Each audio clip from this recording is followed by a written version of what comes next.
Nostalgia's a funny thing. Well, no, that's not really right. Nostalgia's a sad thing? That's not really right either. How do I explain this? You know the feeling when you get kicked in the nuts and you're kinda happy about it? That may have come out wrong. Let's just roll the intro.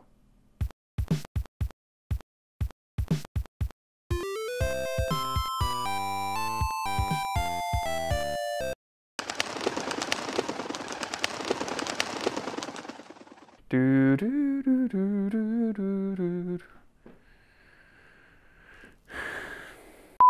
It's become a pretty common idea on the internet that adult gamers only play games now to reclaim feelings from their youth, like sitting cross-legged in front of their TV causing major back injuries, trying to beat the stupid speeder bike level on Battletoads. Seriously, you suck, Battletoads.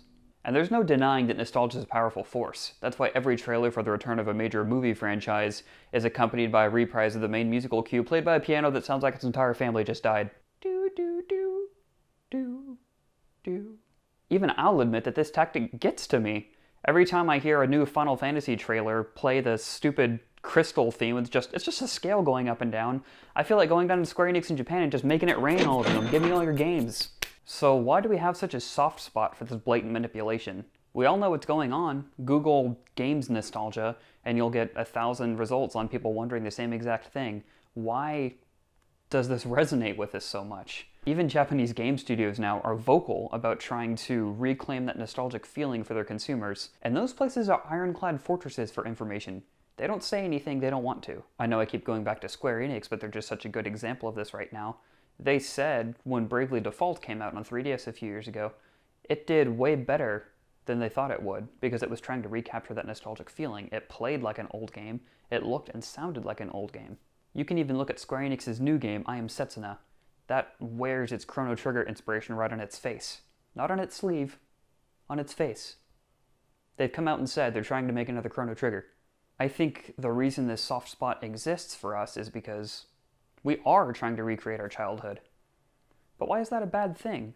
People can get so hung up on cultural relevance or whether or not games are taken seriously as an art form that they forget that they're supposed to be fun. This isn't to say that games can't move us. The Last of Us is one of my favorite games in recent memory, possibly of all time.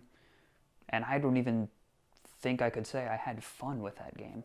But I enjoy returning to the music or the movies or the games of my youth because I think a special experience is created when adult Ronny, relatively adult, gets to play in Kid Ronny's clubhouse. Think of your life experiences as a camera lens, to use a metaphor I understand. The body, the actual camera sensor, doesn't change, and neither does the subject that you're looking at.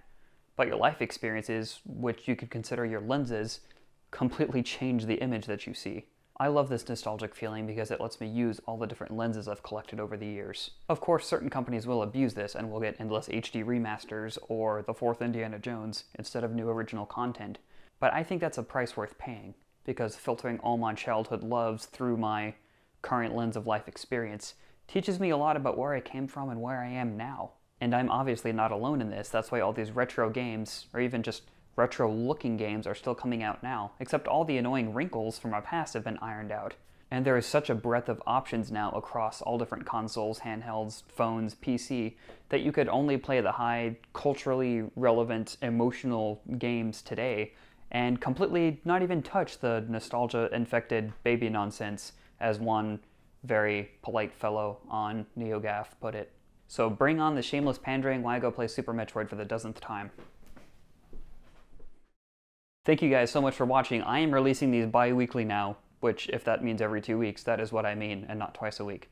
I need to look that up. I hope you like, subscribe, all those fun things, share with your friends if they would like this kind of stuff, and I'll see you next time.